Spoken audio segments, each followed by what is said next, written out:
Look, that guy over there. Seriously, how creepy. I could hear the whispers of the female employees and involuntarily shrank back. My name is Adam. Today, I'm set to meet the female CEO of a rival company. Can't believe it. How can he come to see our CEO? With every step across the floor, I could hear the cold whispers of the female staff, and it made me wonder if I'd done something wrong. But if I hadn't acted back then, who knows what would have become of this company's CEO? People can complain all they want. I haven't done anything wrong. Repeating this to myself, I found myself standing in front of the CEO's office. It all started a few weeks back. Our company and Red Rose Inc., a rival, decided to collaborate on a product. The company I work for primarily designs and sells shoes for men. While we do have a women's shoe design department, in terms of quality and popularity, we lagged far behind Red Rose Inc. That's when they approached us for a collaboration. What's more, the collaborative product idea came from the CEO of Red Rose Inc. herself. My manager told me the CEO of Red Rose Inc. had fallen in love with the shoe I designed. She specifically requested that I design a pair of high heels. Until now, I have only designed men's shoes. Can I even design high heels that would satisfy women? While in doubt, I paid a visit to Red Rose Inc. Their building was impressive, with large glass walls, white marble floors, and such a dazzling aura that I almost expected to hear shimmering sound effects. The receptionists, all seated prominently on the ground floor, were all stunningly beautiful. "Hello, welcome to Red Rose Inc. How may I help you?" A chirpy voice greeted me, and when I introduced myself as Adam, she responded with, Adam, we've been expecting you, please follow me." She flashed a warm smile and began to walk. Following her, I could hear the distinct sound of her heels on the marble. Everywhere I looked, stylish women wearing high heels dominated the scene, making me feel slightly out of place. Not many male employees here, huh? Yeah, this place doesn't seem too comfy for guys. Trying to make small talk, I made that comment, and the receptionist replied with a nod. I laughed awkwardly, thinking that must be the secret to their success in women's shoes. I've heard rumors, but Red Rose Inc. really is dominated by women, huh? Yes. Our company's motto is to create a workplace where women feel most comfortable. I absolutely love working here. She gave me her brightest smile. Upon reaching the top floor in the elevator and entering the CEO's office, I saw a beautiful display of women's shoes. In the center of the room, a woman was admiring a pair of those shoes. That's the CEO of Red Rose Inc., Mrs. Mary Johnson. "It's nice to meet you." "Oh, you are already here." When I called out to her, she looked surprised, then gave me a warm smile. That smile made my heart skip a beat. "Please, have a seat over here, I'll get some tea ready." "Thank you." Urged by the president, I took a seat on the sofa. The president returned, carrying a tray with a rather expensive-looking tea set. The tea poured from the teapot had a delightful aroma, and even with my limited knowledge, I could tell this wasn't just any ordinary tea. "Here you go. It's minty. I hope you like it." "Thank you." My boss wouldn't even make coffee for himself to drink. It felt like we were worlds apart. As I marveled at the elegance, she presented a sketchbook. It had a detailed drawing of the shoes I designed. "What is this?" "Actually, I've been sketching your shoes as part of my research. They have a simple design that doesn't strain the feet, and surprisingly, they match any outfit. They might not be flashy, but they're versatile.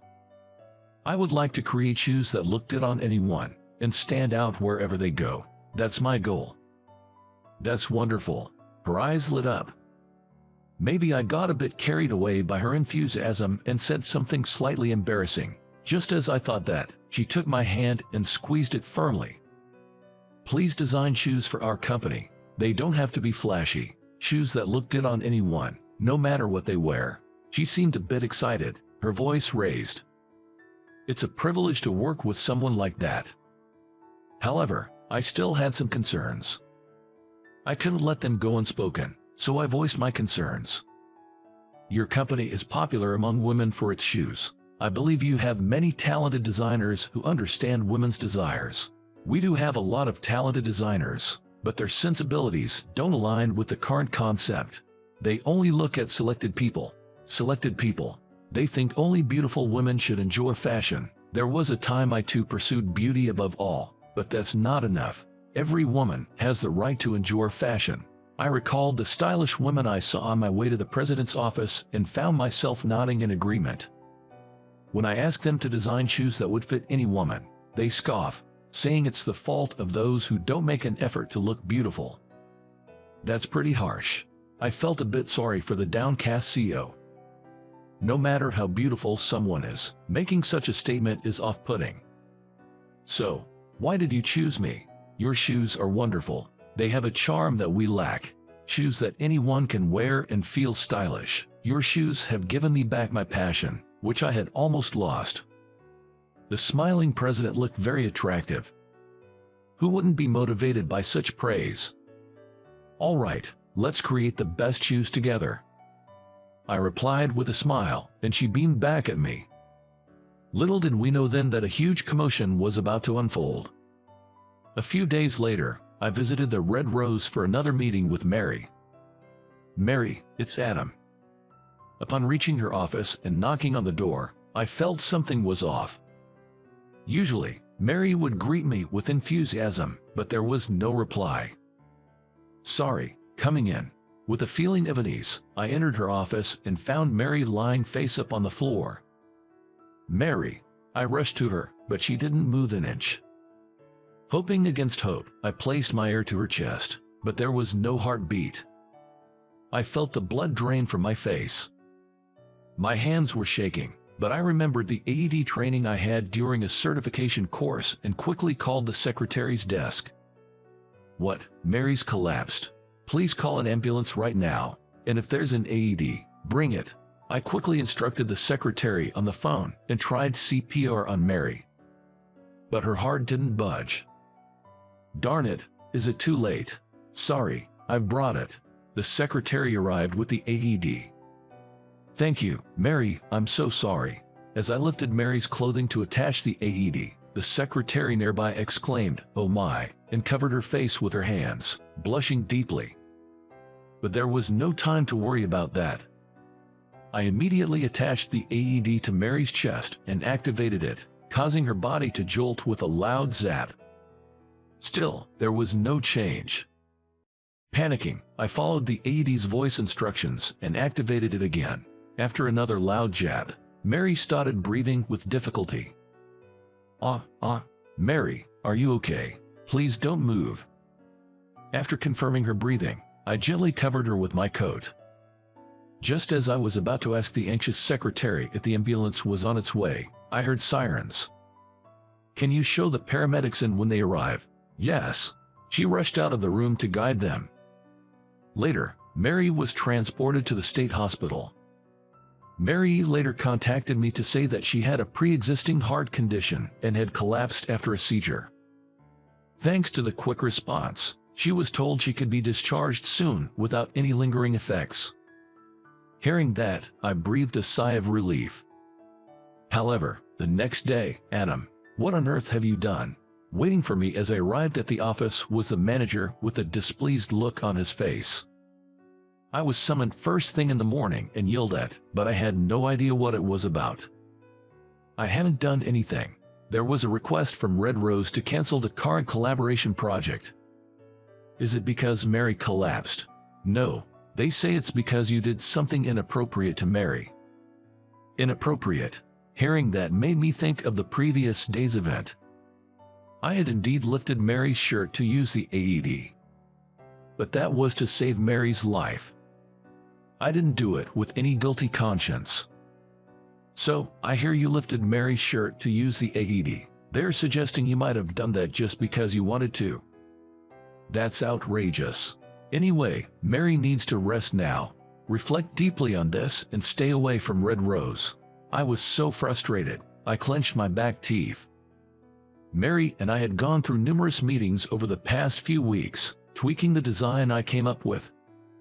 To think it was all for nothing. Please, I'll do anything to avoid canceling this collaboration. Can't you help me convince them? I bowed my head, hoping at least to clear up the misunderstanding, and the manager let out a big sigh. What are you talking about?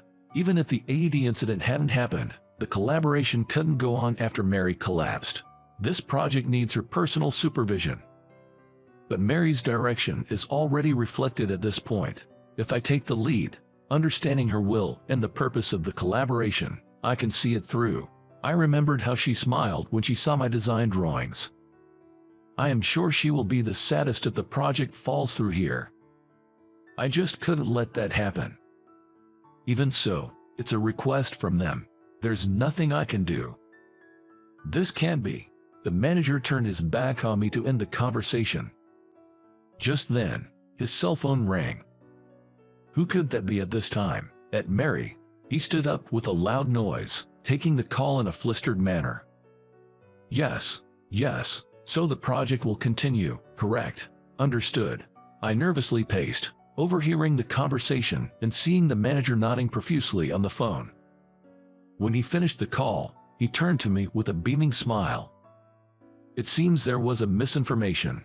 Mary just called to say the collaboration will continue. Good for you. Really. I was so relieved by the manager's words that I lost strength in my legs and sat down right there. But is Mary really okay? And how did this misinformation happen? A wave of anxiety swept over me. Looks like we'll be resuming our meetings tomorrow. Can you make it to Red Rose? Yes. Despite a touch of unease, I was thrilled that the project was back on track. The next day, I'm glad you could make it. I'm really sorry for the trouble I've caused. I had no idea my chronic condition would flare up like that. No, not at all. I'm just relieved that you're safe. As I entered the CEO's office, as usual, Mary was the first to apologize. But really, I'm the one who should be apologizing.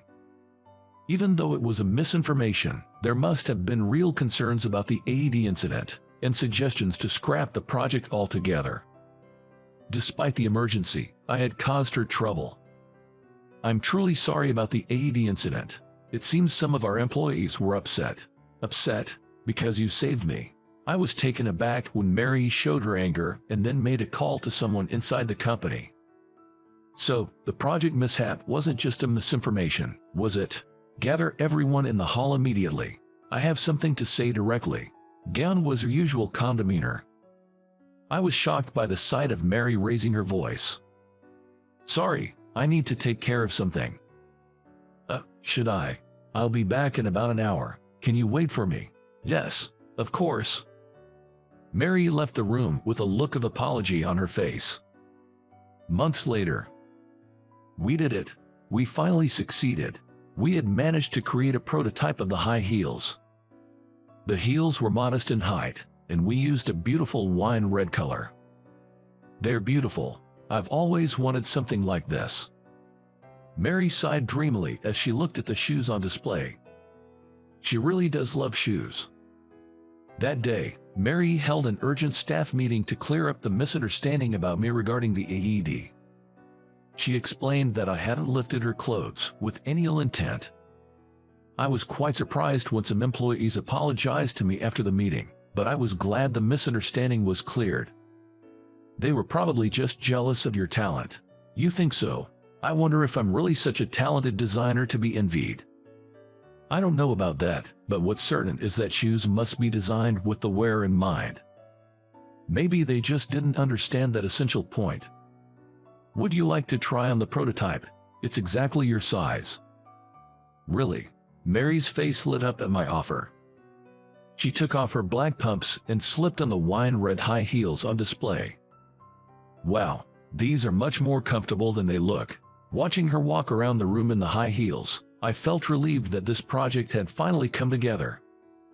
There's a mountain of work ahead, like planning the sales strategy and advertising, but I believe we can overcome it together. I want to see her smile more. With that thought, I psyched myself up internally.